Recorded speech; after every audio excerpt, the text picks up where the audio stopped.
আজকে মুসলমানদের দুনিয়াবি যা শক্তি, তার সিকিভাগ শক্তি আমার মনে হয় না উমাইয়া আব্বাসীয় খোলাফায়ে রাশিদিনের শাসন আমলে ছিল, অথবা সুলতান সালাহুদ্দিন আইয়ুবীর হাতে ছিল। কিন্তু তাদের কাছে ছিল আল্লাহ ভরসা, আল্লাহ ভীতি, আল্লাহ ভীরুতা। আমাদের কাছে দুনিয়াবি সকল পথপন্থা আছে, কিন্তু ওই দুইটা জিনিস আমরা হারিয়ে ফেলেছি, আল্লাহ ভরসা এবং আল্লাহ ভীরুতা, তাকওয়া পরহেজগারিতা এবং তাওয়াক্কুল আলাল্লাহ।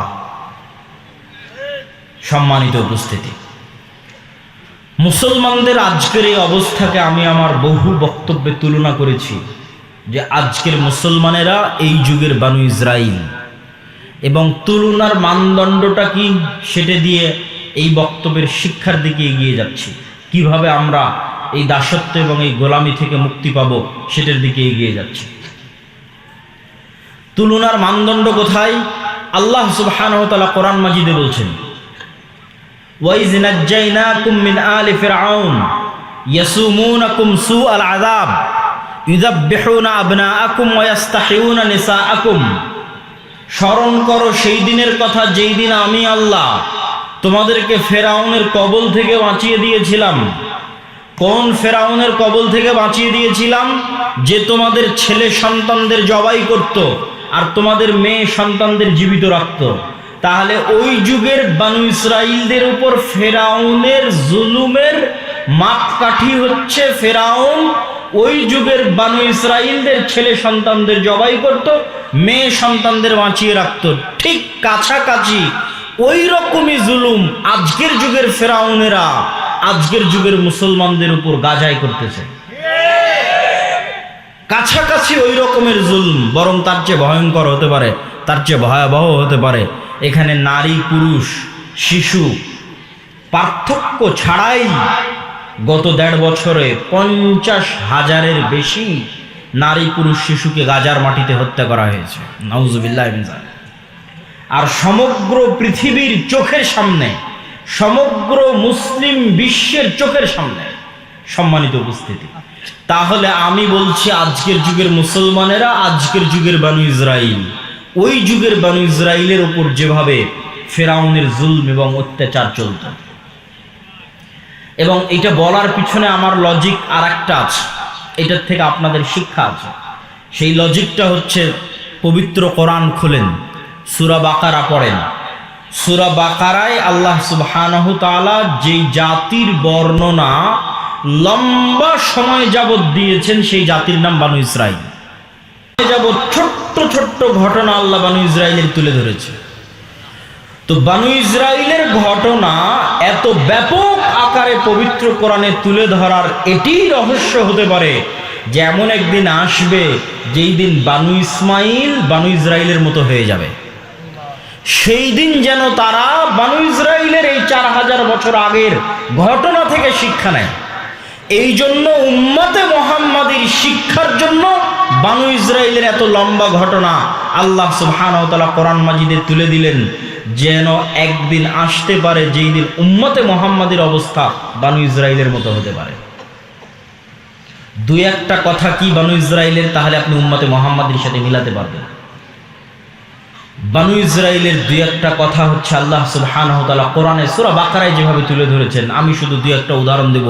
বিস্তারিত আপনি সূরা বাকারাও পড়তে পারেন, বিস্তারিত আমার বই সমসাময়িক মুসলিম বিশ্ব এবং ফিলিস্তিনেও পড়তে পারেন। কি সেই ঘটনা? সেই ঘটনা হচ্ছে বানু ইসরাইলেরা চোখের সামনে দেখলো ফেরাউন ডুবে গেছে। চোখের সামনে নিজে চোখে দেখেছে ফেরাউনকে ডুবতে। কোন ফেরাউন? যে ফেরাউন তাদের ছেলে সন্তানদের জবাই করত, মেয়েদের বাঁচিয়ে রাখত। এই চোখের সামনে ফেরাউনকে ডুবতে দেখার পরও বানু ইসরাইল মূসা আলাইহিস সালাতু ওয়াস সালামকে বলছে, লান নুমিনা লাকা হাত্তা নারাল্লাহ জাহরা। মূসা, ততক্ষণ পর্যন্ত তোমার আল্লাহর উপর ঈমান আনয়ন করব না যতক্ষণ না স্বচক্ষে তোমার আল্লাহকে না দেখছি। নাউজুবিল্লাহ মিন যালিক। এরা স্বচক্ষে ফেরাউনকে ডুবতে দেখেছে। ফেরাউনকে স্বচক্ষে ডুবতে দেখার পর নবীকে বলছে, তোমার তাওরাত বিশ্বাস করি না, তোমার আল্লাহর কথা বিশ্বাস করি না স্বচক্ষে যতক্ষণ আল্লাহকে না দেখব।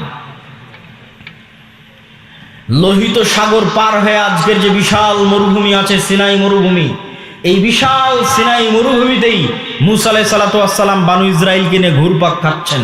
তো একদিকে লোহিত সাগরের লবণাক্ত পানি, আর মরুভূমিতে পানি আসবে কোথায় থেকে? ওয়াইজ ইসতাসকা মূসা লিকওমিহি ফাকুল নাযরিব বিআসাকাল হাজার ফানফাজারাত মিনহু ইসনাতা আশারাতা আইনা। যখন মুসার কওম মুসাকে বলল পানির ব্যবস্থা করে দাও, তখন আমি মুসাকে বললাম, মুসা লাঠি দিয়ে পাথরে আঘাত করো। মুসা আলাইহিস সালাতু ওয়াস সালাম লাঠি দিয়ে পাথরে আঘাত করলেন, তখন বনি ইসরাইলের জন্য 12টা ঝর্ণা তৈরি হলো। 12টা ঝর্ণা কেন, কে বলতে পারবেন? ইয়াকুব আলাইহিস সালাতু ওয়াস সালামের 12 সন্তানের জন্য, ইউসুফ আলাইহিস সালাতু ওয়াস সালামে সহ 12 ভাইয়ের জন্য। মানে ঘটনার ধারা হয়তো মিলাতে পারেন না, আমি সুন্দর করে মিলিয়ে দিই। ইব্রাহিম আলাইহিস সালাতু ওয়াস সালামের সন্তান ইসহাক, ইসহাক আলাইহিস সালাতু ওয়াস সালামের সন্তান ইয়াকুব, ইয়াকুব আলাইহিস সালাতু ওয়াস সালামের সন্তান ইউসুফ।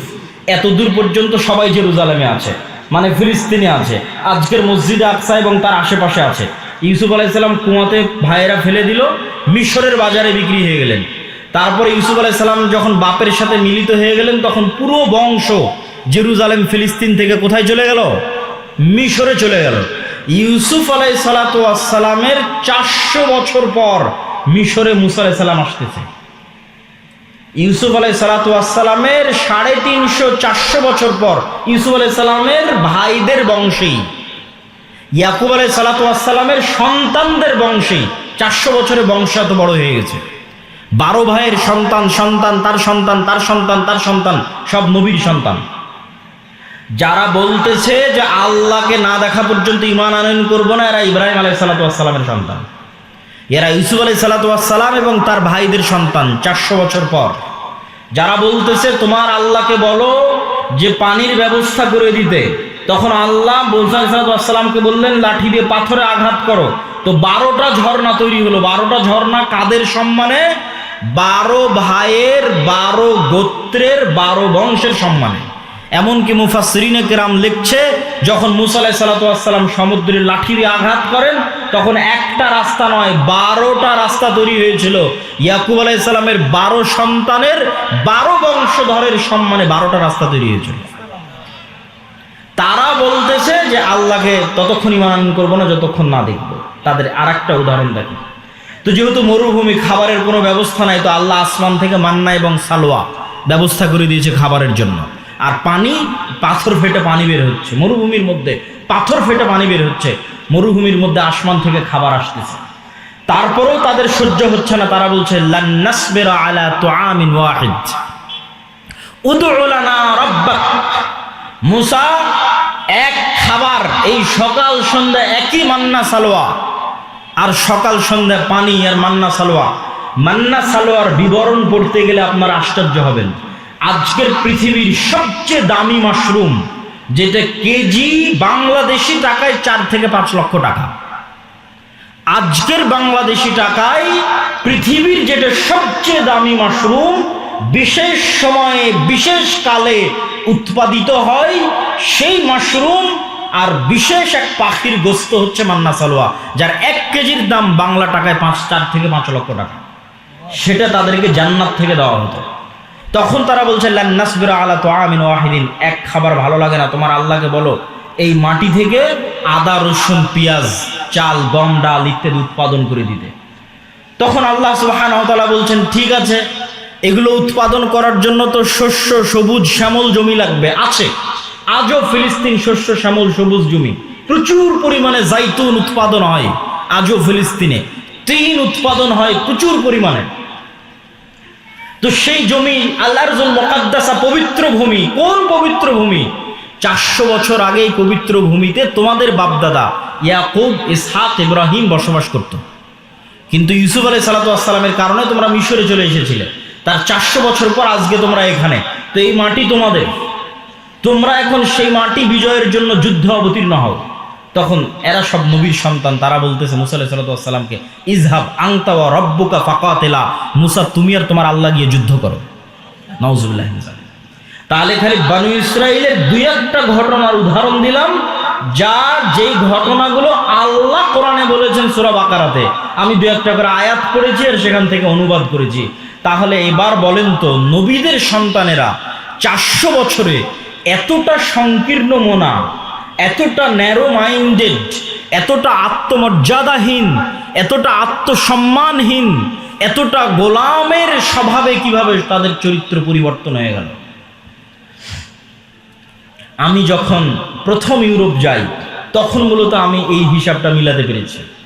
ইউরোপে গিয়ে যখন দেখলাম, ইংল্যান্ডে গিয়ে যখন দেখলাম মুসলমানদের জন্ম নিবন্ধন, সার্টিফিকেট, পাসপোর্ট, ইংল্যান্ডে প্রবেশ, ইউরোপে প্রবেশ, অ্যাসাইলাম ক্লেইম করা, সেখানে কাগজপাতি রেডি করা, তারপরে সেখানে সরকারের কাছ থেকে বেনিফিট নেওয়া, বেকারত্ব ভাতা হোক, সন্তান সন্ততির ভাতা হোক, প্রত্যেকটা ধাপ অধিকাংশের মিথ্যার উপর প্রতিষ্ঠিত। মুসলমানদের ভারত, পাকিস্তান, বাংলাদেশ থেকে যে মুসলমানেরা গেছে তারা ইংল্যান্ডে, আর আফ্রিকা থেকে যে মুসলমানেরা গেছে স্পেন, ফ্রান্স এবং ইতালিতে, তাদের মিথ্যা, তাদের ধোঁকা, তাদের চুরি, তাদের দুর্নীতি ভারত পাকিস্তানের মুসলমানদের চাইতে আরো খারাপ, আরো নিম্ন স্তরের। তো তখন আমি উদাহরণ মিলালাম, যারা তো আজকের যুগের মানুষ ইসরায়েল, এই যুগের মুসলমানদের কাছে যদি মুসা আলাইহিস সালাতু ওয়াস সালাম প্রেরিত হতেন তাহলে এই উত্তরগুলোই পেতেন, যেই উত্তরগুলো বানু ইসরায়েলেরা দিয়েছিল। আমি মনে বুঝাতে পারিনি। মানে এই যুগের মুসলমানদের রক্তের মধ্যে ওইভাবে মিথ্যা, ওইভাবে ধোঁকা, ওইভাবে দুর্নীতি, ওইভাবে আত্মমর্যাদাহীনতা, আত্মসম্মানহীনতা প্রবেশ করেছে, ঠিক যেভাবে 4000 বছর পূর্বে বানু ইসরায়েলের ছিল। কারণ কি? কারণ হচ্ছে ইউসুফ আলাইহিস সালাতু ওয়াস সালামের মৃত্যুর পর হাকসুস বংশের যখন পতন হয় এবং ফারাও বংশের যখন উত্থান হয়, তো আগের সরকারের সাথে যাদের জোট থাকে, শত্রুতা করতে করতে জোটের যারা জোটের সঙ্গী তাদের উপরও শত্রুতা চলে। তো ফারাওদের যখন উত্থান হয় তখন আগের হাকসুস বংশের জোট, ইউসুফ আলাইহিস সালাতু ওয়াস সালাম মন্ত্রী ছিলেন, ইউসুফ আলাইহিস সালামের ভাইরাও হয়তো বড় বড় মন্ত্রী পরিষদের সদস্য ছিলেন। তখন ফারাওরা যেমন হাকসুসদের উপর জুলুম চালায়, ঠিক তেমন বানু ইসরায়েলদের উপরে জুলুম চালায়। জুলুম আরো বাড়ে কেন? যে কোনো পাদ্রী, যে কোনো ধর্মীয় জ্ঞান, জ্যোতিষী সব বলে, ফারাও তোমাদের ক্ষমতা ধ্বংস যদি হয় এই বানু ইসরায়েলদের হাতে ধ্বংস হয়ে যাবে। তখন আরো ভয়, আরো আতঙ্ক, আরো অত্যাচার। তো দীর্ঘ 300 বছরের জুলম, অত্যাচার এবং গোলামির জীবন, গোলামি করতে করতে চরিত্র নষ্ট হয়ে গেছে। গোলামি করতে করতে কিভাবে চরিত্র নষ্ট হয় তার উদাহরণ কি? এখানে 2 জন গোলামের মধ্যে যদি আমি একটা রুটি নিক্ষেপ করি, তাহলে তারা 2 গোলাম রুটি নিয়ে কাড়াকাড়ি করবে।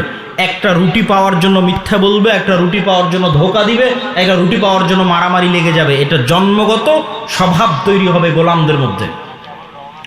ঠিক মুসলমানদের একই অবস্থা হয়েছে 190 বছর ব্রিটিশদের গোলামি করার কারণে। আফ্রিকানদের মুসলমানদের একই অবস্থা হয়েছে 200-250 বছর স্পেন, ফ্রান্স, ইতালির ঔপনিবেশিক কলোনিয়াল শাসনের অধীনে গোলামি করার কারণে। গোলামি করতে করতে রক্তের মধ্যে মিথ্যা, ধোঁকা, দুর্নীতি প্রবেশ করেছে। সম্মানিত উপস্থিতি, তাহলে ওই যুগের বানু ইসরায়েল আর এই যুগের মুসলমানদের সাথে মিলে গেলে একটা কথা সামারি সারমর্ম হিসেবে বের হয়ে আসে যে নবীর সন্তানদের চরিত্র ধ্বংস হয়েছে গোলামির কারণে, উম্মতে মুহাম্মাদির চরিত্র ধ্বংস হয়েছে গোলামির কারণে। আর এর বিপরীত কি ঘটেছে? এর বিপরীত, মুসা আলাইহিস সালাতু ওয়াস সালামকে আল্লাহ যদি ফিরআউনের বাড়িতে না নিয়ে যেতেন, আর মুসা আলাইহিস সালাতু ওয়াস সালাম যদি বানু ইসরায়েলের সাথে মানুষ হতো, তাহলে মুসা আলাইহিস সালামের রক্তের মধ্যেও গোলামির স্বভাব তৈরি হয়ে যেত। মুসা আলাইহিস সালাতু ওয়াস সালামকে আল্লাহ পূর্ণ আত্মমর্যাদা, আত্মসম্মানের সাথে মানুষ করার জন্য রাজার বাড়িতে পাঠিয়ে দিয়েছেন। তাহলে মুসা আলাইহিস সালামের স্বাধীন চেতা মনোভাব ঠিক থাকবে। স্বাধীন চেতা মনোভাবের প্রমাণ কোথায়? মুসা আলাইহিস সালাতু ওয়াস সালাম একদিন দেখতেছে, একদিন জুলুম হতে দেখেছে। একদিন কি? ফারাওদের একদল অনুসারী বানু ইসরায়েলের একদল অনুসারীর উপর অত্যাচার করতেছে। তো একদিনের দেখা অত্যাচার মুসা আলাইহিস সালাম সহ্য করতে না পেরে এক থাপ্পড় দিয়ে ফারাওয়ের ওই ব্যক্তিকে ওখানেই তিনি হত্যা করে দিয়েছেন। কেন? তার মধ্যে স্বাধীন চেতা, আত্মমর্যাদা, আত্মসম্মান ছিল। যদি বানু ইসরায়েলদের সাথে বড় হতেন তাহলে এটাকে উনি জুলুমি মনে করতেন না। এটা তো আমার ভাগ্যে, তাকদিরে, আমরা এইভাবেই বড় হয়েছি, এভাবেই গোলামি দেখেছি, কে বাধা দিতে যাবে? বাধা দিতে গেলে বিপদে পড়ব। কিন্তু যখন উনি নেতা, তখন জুলুমের বিরুদ্ধে আওয়াজ উঠিয়েছেন, মিথ্যার বিরুদ্ধে, অত্যাচারের বিরুদ্ধে আওয়াজ উঠিয়েছেন। সম্মানিত উপস্থিতি, এই পুরো আলোচনার সারমর্ম আল্লামা ইকবালের একটি কবিতা। আল্লামা ইকবাল বলছেন, সাবাক ফিরসে পড়া, সাদাকত কা, শুজাআত কা, আদালত কা, লিয়া জায়েগা তুঝসে কাম, দুনিয়া কি ইমামত কা। মুসলমানেরা, তোমাদের মধ্যে আনুষ্ঠানিকতা, ইসলামের সব আনুষ্ঠানিকতা আছে। সাহারি ইফতারি কত সুন্দর করে মসজিদে আপনারা করেছেন, ঈদের সালাত বিশাল মাঠে আদায় করেছেন, ইতিকাফ হয়েছে, লাইলাতুল কদর হয়েছে, সমাজ থেকে ফিতরা বন্টন হয়েছে, কতজন উমরা করতে যাচ্ছে, কতজন হজ করতে যাচ্ছে, আনুষ্ঠানিকতার অভাব নাই। কিন্তু কোথায় সমস্যা? আনুষ্ঠানিকতার অভাব নাই, কিন্তু সমস্যা। আল্লামা ইকবাল বলছেন, তোমরা নতুন করে সত্য বলা শিখো, নতুন করে সাহসী হওয়া শিখো, নতুন করে ন্যায় প্রতিষ্ঠা করা শিখো, তাহলে আল্লাহ তোমাদেরকে দুনিয়ার নেতা বানিয়ে দিবে। কেননা এই গুণগুলোর উপর নবীদের জন্ম হয়েছে, মুসা আলাইহিস সালামের জন্ম হয়েছে, মুহাম্মদ সাল্লাল্লাহু আলাইহি সাল্লামের জন্ম হয়েছে, ঈসা আলাইহিস সালামের জন্ম হয়েছে। এই গুণের উপর জন্মগত গুণ। এই জন্য ঈসা আলাইহিস সালামের কথা বলতে গিয়ে রাসূল সাল্লাল্লাহু আলাইহি সাল্লাম বলেছেন, লা তাকুমুস সাআহ হাত্তা ইয়ানজিলা ঈসা ইবনে মারইয়াম, ততদিন পর্যন্ত কিয়ামত হবে না যতদিন না মারিয়ামের ছেলে ঈসা পৃথিবীতে নেমে না আসছে। আর মারিয়ামের ছেলে ঈসা হাকামান মুকসিতা, সমগ্র পৃথিবীতে ন্যায় বিচার প্রতিষ্ঠা করবে। আল্লাহু আকবার। তাহলে এই রাষ্ট্রে ইসলামের ব্র্যান্ডিং ন্যায় বিচার, রাষ্ট্রে ইসলামের ব্র্যান্ডিং ন্যায় বিচার আল্লাহর নবী করে দিলেন। তো আমাদের মধ্যে ন্যায় বিচার প্রতিষ্ঠার গুণই নাই জন্মগত, তাহলে আমরা কিভাবে নেতা হব? এখানে দুই একটা উদাহরণ দিব আপনাদের বুঝার সুবিধার্থে। বাংলাদেশে গত 16 বছর এরকম অসংখ্য ওসি, ডিসি, এসপি, মন্ত্রী, মিনিস্টার ছিল যাদের 80%-এর বেশি এরকম জালসা সম্মেলনের প্রধান অতিথি, বিশেষ অতিথি হয়েছে না হয়নি? হয়েছে।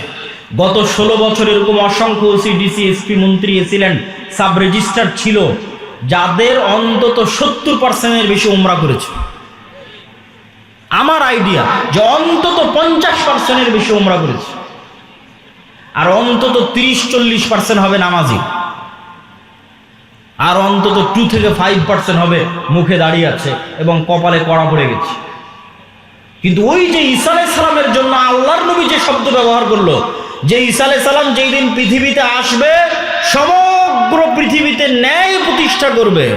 তো এই যে মুসলমানেরা নামাজি, হাজি, উমরাকারী, দানবীর, জালসার প্রধান অতিথি, বিশেষ অতিথি, এরা নিজ নিজ দায়িত্বের জায়গায় কত পার্সেন্ট ন্যায় প্রতিষ্ঠাকারী এবং সত্যবাদী ছিল? কত পার্সেন্ট নিজ নিজ দায়িত্বের জায়গায় সত্য প্রতিষ্ঠাকারী, ন্যায় প্রতিষ্ঠাকারী ছিল? এটাই হচ্ছে গোলামের স্বভাব। আমাদের মধ্যে আনুষ্ঠানিকতা আছে, কিন্তু আমরা যে নেতা হব সেই নেতৃত্বের যোগ্যতা আমাদের মধ্যে বিকাশ ঘটেনি, যেটা আল্লামা ইকবাল বুঝতে পেরেছিলেন। আর একটা উদাহরণ দেই, আপনাদের এখানেও এমন মানুষ বসে আছে, অত্র অঞ্চলে আছে, অত্র গ্রামে আছে, যে হয়তো হাজি, ওমরাকারী, নামাজি, কিন্তু তার বোনকে তার পিতার সম্পত্তিতে ন্যায়ের সাথে ভাগ দেয়নি। ন্যায়ের সাথে ভাগ দেওয়া মানে একদল আছে ভাগ থেকে বঞ্চিত করেছে, আর একদল আছে ভাগ দিয়েছে ন্যায়ের সাথে দেয়নি। যেটা বেশি দামি রাস্তার পাশে ফরওয়ার্ড জমি সেটা নিজে নিয়েছে, যেটা কম দামি, কম আবাদ হয়, পানিতে ডুবে থাকে, সেটা বোনকে দিয়েছে। তাহলে যে ব্যক্তি তার পরিবারে ন্যায় প্রতিষ্ঠা করতে পারলো না, আল্লাহ কিভাবে তাকে রাষ্ট্রের ন্যায় প্রতিষ্ঠার যোগ্য মনে করবে? আমাকে উত্তর দেন। কেননা রাষ্ট্রে ইসলাম যাওয়া মানে ন্যায় বিচার প্রতিষ্ঠা হওয়া। দলিল ঈসা আলাইহিস সালাম সম্পর্কে আল্লাহর নবী যা বললেন, এক বাক্যে ব্র্যান্ডিং করলেন। তাহলে রাষ্ট্রে ইসলাম মানে ন্যায় বিচার। তো মুসলমান লিল্লাহে তাকবীরে রাষ্ট্রে ইসলাম নিয়ে যাবে, তো সেই মুসলমান তো তার পরিবারে ন্যায় প্রতিষ্ঠা করতে পারেনি, তাহলে আল্লাহ কিভাবে ওই মুসলমানকে রাষ্ট্রে ন্যায় প্রতিষ্ঠার যোগ্য মনে করবেন? অসম্ভব। বরং ওই মুসলমানকে যদি রাষ্ট্রের দায়িত্ব দেওয়া হয়, গত 16 বছর যা দুর্নীতি হয়েছে, ওই বেটা তার চেয়ে বেশি দুর্নীতি করবে। কেননা সে যদি তার বোনের সাথে দুর্নীতি করতে পারে, 16 কোটি মানুষের সাথে করতে পারে না? করতে পারে। সম্মানিত উপস্থিতি, ঠিক আপনাদের অঞ্চলে আর একটা বড় অন্যায়, মানুষের সাথে অন্যায় প্রচলিত আছে, সেটা যে ডিমান্ডের ভিত্তিতে, যৌতুকের ভিত্তিতে বিবাহ। নামাজি, হাজি, ওমরাকারী, মাদ্রাসা মসজিদ কমিটির মেম্বার, কিন্তু ছেলেকে বিবাহ দেওয়ার ক্ষেত্রে ডিমান্ড এবং যৌতুকের অভাব নাই। তাহলে সে ওই মেয়ে এবং মেয়ের পরিবারের উপর ন্যায় প্রতিষ্ঠা করতে পারেনি। তো যে তার বৌমা এবং বৌমায়ের পরিবারের উপর ন্যায় প্রতিষ্ঠা করতে পারেনি, তাকে আল্লাহ রাষ্ট্রে ন্যায় প্রতিষ্ঠার যোগ্য মনে করবে? অসম্ভব, ইম্পসিবল। এটা গেল সাধারণ জনগণের কথা।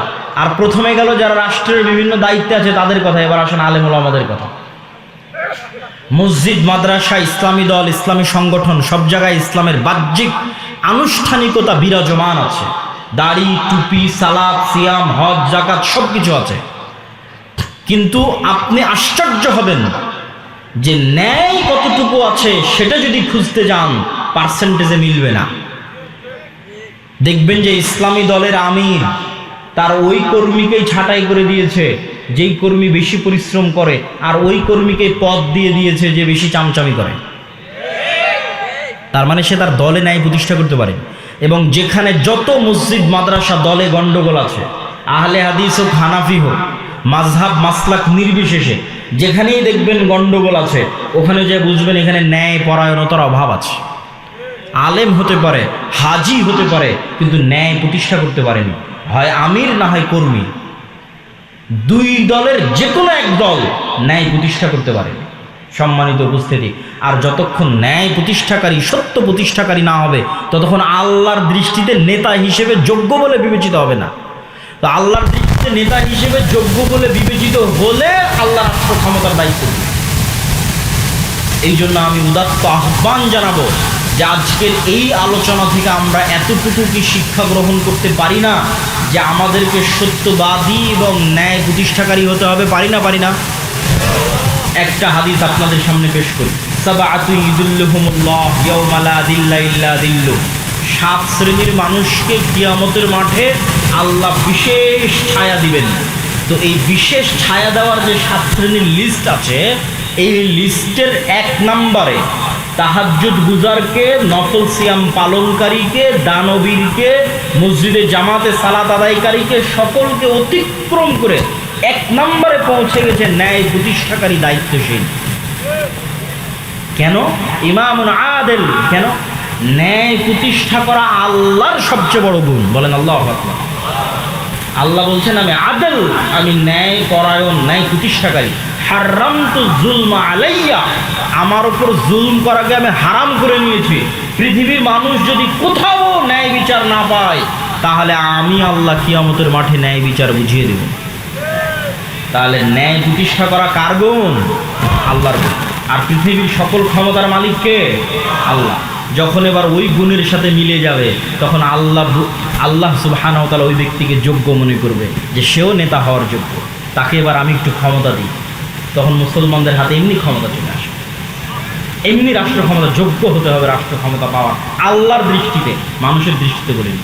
ফেসবুকে লাইক পাওয়া, ফলোয়ার পাওয়া, ভোটে দাঁড়ানো, নির্বাচনী ক্যাম্পেইন, এগুলো দিয়ে মানুষের দৃষ্টিতে আমি দায়িত্ব পালনের যোগ্য হতে পারি। কিন্তু আল্লাহর দৃষ্টিতে দায়িত্ব পালনের যোগ্য হতে হলে সত্যবাদিতা, ন্যায়পরায়ণতার মাপকাঠিতে যে উত্তীর্ণ হবে, বাইনি ওয়া বাইন আল্লাহ, আল্লাহর কাছে উত্তীর্ণ হতে পারবে, আল্লাহকে নেতা হওয়ার যোগ্য মনে করবে, আল্লাহকে নেতা বানিয়ে দেবে। সম্মানিত উপস্থিতি, আর এই যে গোলামির নেচার, আপনাদের বিরক্তি হওয়ার আগেই কিন্তু আমি বক্তব্য শেষ করবো। এই জন্য আপনাদের উদাত্ত আহ্বান জানাচ্ছি যে আপনারা আর কিছুক্ষণ, আমার বক্তব্যের সারমর্মের দিকে চলে আসতেছে, শেষের দিকে চলে আসতেছে, আর কিছুক্ষণ ধৈর্যের সাথে শুনুন। সেটি কি? সেটি হচ্ছে এই যে গোলামির যে নেচার এবং স্বভাব, মিথ্যা বলা, এটা গোলামির স্বভাব। ধোঁকা দেওয়া, সঠতা দেওয়া, দুর্নীতি করা গোলামির স্বভাব, নেতার স্বভাব নয়। তার একটা উদাহরণ, আবু সুফিয়ান কাফের মুশরিক, কিন্তু বাই বর্ন জন্মগত নেতা। জন্মগত নেতা হওয়ার কারণে আবু সুফিয়ান জেরুজালেমে বাদশাহ হিরাক্লিয়াসের দরবারে মুহাম্মদ সাল্লাল্লাহু আলাইহি ওয়াসাল্লামের নামে একটাও মিথ্যা কথা বলেন, অথচ আবু সুফিয়ান তখন কাফের, আবু সুফিয়ান তখন মুশরিক। তাহলে ওই যুগের মক্কার কাফের মুশরিকদের চাইতে এই যুগের মুসলমানেরা নিম্ন স্তরে আছে। আর এই গোলামির স্বভাবকে জিইয়ে রাখার জন্য যে মুসলমানদেরকে যে আমরা ইউরোপিয়ানরা 190 বছর ওদের মধ্যে গোলামির স্বভাব ঢুকিয়ে দিয়েছি, এই গোলামির স্বভাবটা জিইয়ে রাখার জন্য এদের মাথার উপর গণতন্ত্র চাপিয়ে দাও। এই কথা অনেকের কাছে বিরক্তিকর লাগতে পারে, কিন্তু আমি যুক্তির ভিত্তিতে কথা বলব। যুক্তির ভিত্তিতে বলে আমার বক্তব্য শেষের দিকে চলে গেছে। গণতন্ত্র দিয়ে ইসলাম প্রতিষ্ঠা হবে কিনা এটা আমার আলোচনার বিষয়ই নয়। গণতন্ত্র পৃথিবীতে জাস্টিস, ন্যায় প্রতিষ্ঠায় ব্যর্থ একটা শাসন ব্যবস্থা। গত 16 বছর বাংলাদেশের মানুষের উপর জুলম, খুন, গুম, আয়নাঘর গণতন্ত্রের নামে তৈরি করা হয়েছে। আবার এখন ইসলামের নেতা নির্বাচনের যে পদ্ধতি, যে পরামর্শের ভিত্তিতে যোগ্য মানুষকে দায়িত্ব দিয়ে দাও, তো পরামর্শের ভিত্তিতে যে সরকার তৈরি হয় সেই সরকারের ভালো মন্দ পড়ে, কিন্তু তাদেরকে যে নির্বাচন করা হয়েছে এর পদ্ধতিটা ইসলামিক। তো যারা এই পদ্ধতির মাধ্যমে ক্ষমতায় আসলে দেখবেন তাদেরকেও সরিয়ে চোর, বাটপার, লুটেরাদের ক্ষমতায় বসানোর জন্য যে ট্রাম্প কার্ড ব্যবহার করা হবে সেটার নাম গণতন্ত্র। আর এই গণতন্ত্রের সবচেয়ে বড় কুফল মুসলমানেরা ভোগ করবে কি দিয়ে? সেটা হচ্ছে বিভেদ, হিংসা, বিদ্বেষ, মিথ্যা। গণতন্ত্রের মেকানিজমটাই এমন যে আপনি মিথ্যা না বললে এখানে টিকতে পারবেন না। তাহলে আপনার মধ্যে গোলামির স্বভাব জিইয়ে রাখার সবচেয়ে বড় মাধ্যম হচ্ছে পলিটিক্যালি আপনাকে গণতন্ত্রের কাছে বাউন্ড করে দেওয়া। দেন আপনি বাই ডিফল্ট মিথ্যা বলবেন, বাই ডিফল্ট দুর্নীতি করবেন, বাই ডিফল্ট ধোঁকা দিবেন। আপনার গোলামির নেচার চলতেই থাকবে, সত্যবাদিতা, ন্যায় পরায়ণতা বহুদূরের কথা। আর গণতন্ত্রের সবচেয়ে বড় ব্যর্থতা কি? গণতন্ত্র নিজে গণতন্ত্র প্রতিষ্ঠায় ব্যর্থ। কিভাবে গণতন্ত্র প্রতিষ্ঠায় ব্যর্থ কিভাবে? জনগণের শাসন মানে হচ্ছে গণতন্ত্র, কিন্তু এখানে জনগণের শাসন যে হয় না তার প্রমাণটা কোথায়? নির্ধারিত দল প্রার্থীকে মনোনয়ন দিবে। তো এমনও দল আছে যেই দলের টাকা দিয়ে প্রার্থীটা কিনে পাওয়া যাবে, আছে না নাই? আছে। টাকা দিয়ে প্রার্থী মনোনয়নপত্র কিনে নিবে। তাহলে জনগণ যোগ্য প্রার্থী বাছাই করার আগেই প্রার্থী মনোনয়নপত্র ম্যানিপুলেট হয়ে গেছে। দ্বিতীয় আর একটা কোথায় গণতন্ত্র দিয়ে গণতন্ত্র প্রতিষ্ঠা হয় না, সেটা হচ্ছে এই গণতন্ত্রের ভোট ক্যাম্পেইনের জন্য যত হাজার হাজার কোটি টাকার দরকার, এই হাজার হাজার কোটি টাকা বাংলাদেশের 18 কোটি জনগণের 80% জনগণ যারা মধ্যবিত্ত, নিম্নবিত্ত, তাদের পকেট থেকে আসা সম্ভব নয়। তাহলে হাজার হাজার কোটি টাকা দিবে কারা? এই দেশের শীর্ষস্থানীয় দুর্নীতিবাজ ব্যবসায়ীরা। তাহলে দল আগেই বিক্রি হয়ে গেছে দেশের শীর্ষস্থানীয় দুর্নীতিবাজ ব্যবসায়ীদের কাছে। তাহলে গণতন্ত্র, জনগণের শাসন কোথায় গেল? এবার আমি আপনাকে প্রকৃত গণতন্ত্র তুলে ধরি। আমি গণতন্ত্রের, যদি আপনি এক মুহূর্তের জন্য আমাকে বলেন যে আমি গণতন্ত্রের সাপোর্টার, তাহলে প্রকৃত গণতন্ত্র আপনার সামনে তুলে ধরি। প্রকৃত গণতন্ত্র এভাবে প্রতিষ্ঠিত হতে পারে, জনগণের শাসন। আমি ইসলামী খেলাফা, ইসলামী শাসন বলি, জনগণের শাসন প্রতিষ্ঠিত হতে পারে। আপনাদের এই চাটখিল গ্রামের মানুষ এত বড় স্কুল, এত বড় মসজিদ, এত মাদ্রাসা পরিচালনা করতে পারতেছে। তো এই চাটখিল গ্রামের মানুষ এক জায়গায় একসাথে বসে পরামর্শের ভিত্তিতে তাদের গ্রামের নেতা নির্ধারণ করতে পারে না? পারে না? তাহলে চাটখিলে একটা নেতা নির্ধারণের জন্য গ্রুপিং, মনোনয়ন, ভোটের দরকার আছে। আপনারা যদি একসাথে একটা মসজিদ চালাতে পারেন, একটা স্কুল চালাতে পারেন, তো একসাথে বসে নেতা নির্ধারণ করতে পারবেন না? পারবেন। খুব সহজ। পরামর্শ যখনই আসবে তখনই সহজ। আর যখনই একজন দাঁড়িয়ে বলবে এই আমি মসজিদের সভাপতি হব, আমাকে কে কে ভোট দিবা, তখন গন্ডগোল, গ্রুপিং শুরু হবে। আর একজন দাঁড়িয়ে বলবে আমি মসজিদের সভাপতি হব, আমাকে কে কে ভোট দিবা। আর যখনই দুই গ্রুপ হয়ে যাবে এবং দাঁড়িয়ে যাবে, তখন এবার টাকা দিয়ে ভোট কেনা শুরু হবে। তো যখন টাকার ভিত্তিতে ভোট বিক্রি হবে, তখন সত্য ন্যায় থাকলো না মিথ্যুক ধোঁকাবাজে পরিণত হলো? মিথ্যুক ধোঁকাবাজে পরিণত হলো। আমি রূপগঞ্জে দেখেছি এবারের নির্বাচনের সময়, রূপগঞ্জে যে প্রত্যেকটা মানুষ টাকার কাছে ভোট বিক্রি করে দিচ্ছে এবং সব প্রার্থীকে বলতেছে আমি আপনাকে ভোট দিব। তখন আমি আরেকবার রিয়ালাইজ করলাম এরা তো সব বানু ইসরাইল, এবং গণতন্ত্র এদেরকে বানু ইসরাইল বানাচ্ছে। শতভাগ মিথ্যুক, শতভাগ দুর্নীতিবাজ একটা কওম তৈরি হচ্ছে। তাহলে শতভাগ মিথ্যুক, শতভাগ দুর্নীতিবাজ একটা কওম কিভাবে কল্পনা করতে পারে আল্লাহ তাদেরকে ইসলাম প্রতিষ্ঠার জন্য মনোনীত করবে? নাউজুবিল্লাহ।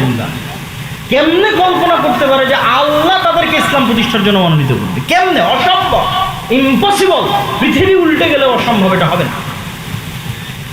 তাহলে একটা ছোট্ট একটা গ্রামের একটা নেতা নির্ধারণের জন্য গ্রুপিং এর দরকার নাই, মনোনয়নের দরকার নাই, কিচ্ছুর দরকার নাই।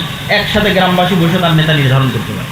সব একটা ইউনিয়নের সব গ্রামের নেতা একত্রিত হয়ে তার ইউনিয়নের নেতা নির্ধারণ করতে পারে। সব ইউনিয়নের নেতা একত্রিত হয়ে তার উপজেলা, উপজেলা একত্রিত হয়ে তার জেলা, জেলা একত্রিত হয়ে তার দেশ। নিচ থেকে যখন উঠে আসবে তখন গণতন্ত্র, ওপর থেকে যখন চাপিয়ে দেওয়া হবে তখন এলিট ক্লাস, দুর্নীতিবাদ, ব্যবসায়ীদের শাসন প্রতিষ্ঠা হয়। এটা বাস্তবতা, এটা হিস্ট্রি, এটা হচ্ছে এস্টাবলিশ ট্রুথ, সত্য। সম্মানিত উপস্থিতি, তাহলে মুসলমানদের এই যে মিথ্যার কালচার, দুর্নীতির কালচার, এটার থেকে বের হয়ে আসার একটা পলিটিক্যাল উপায় হচ্ছে গণতন্ত্র থেকে বের হয়ে আসা।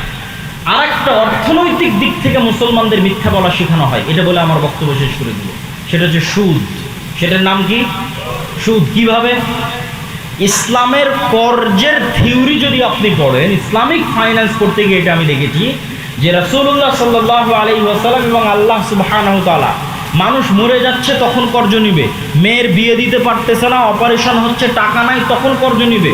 কিন্তু বিলাসী পণ্যের জন্য কর্জ নিবে তার কোনো পয়েন্ট কোরআন এবং হাদিসে আমি খুঁজে পাইনি। বিলাসী পণ্য মানে আমার মোটর সাইকেল লাগবে, আমার আইফোন লাগবে, আমার আইপ্যাড লাগবে, আমার পাকা মাটির বাড়ি ভেঙে পাকা বাড়ি তৈরি করা লাগবে, এই বিলাসিতার জন্য লোন নিবে। এটা সুদমুক্ত লোনের কথা বলছি, সুদযুক্ত না। বিলাসী পণ্যের জন্য স্বাভাবিক সুদমুক্ত কর্জ নিবে এর প্রমাণ আমি কোরআন হাদিসে খুঁজে পাইনি। মানুষ কর্জ নিতে পারে যখন বিপদে, সংসার চলে না, মারা যাচ্ছে, অপারেশন হচ্ছে, তখন কর্জ নিতে পারে। গেল 1 নম্বর পয়েন্ট। 2 নম্বর পয়েন্ট হচ্ছে আল্লাহ সুবহানাহু ওয়া তাআলা রাসূল সাল্লাল্লাহু আলাইহি ওয়াসাল্লামকে শিখিয়ে দিয়েছেন সব সালাতে, সব দোয়ায় কর্জ থেকে বাঁচতে চাও। আল্লাহুম্মা নাউযু বিকা মিনাল মা'সামি ওয়াল মাগরাম, আল্লাহ লোন থেকে বাঁচতে চাই। তো সাহাবীরা আল্লাহর নবীকে জিজ্ঞেস করছে, এত কেন কর্জ, লোন থেকে বাঁচতে চান? তখন রাসূলুল্লাহ সাল্লাল্লাহু আলাইহি ওয়াসাল্লাম উত্তরে বলছেন, মানুষ যখন কর্জ নেওয়া শুরু করে মিথ্যা বলা শুরু করে। এটা আমার বক্তব্যের পয়েন্ট, যেটা কানেক্ট করতে চাচ্ছি। আল্লাহর নবীর হাদিস, মানুষ যখন কর্জ নেওয়া শুরু করে কি বলা শুরু করে? মিথ্যা বলা শুরু করে। তাহলে আল্লাহর নবী জানেন যে আমার উম্মত যখন মিথ্যার উপর প্রতিষ্ঠিত হবে, তো নেতৃত্বের গুণ হারিয়ে যাবে। মিথ্যা তো গোলামের গুণ, স্লেভ, দাস, কৃত দাসের গুণ।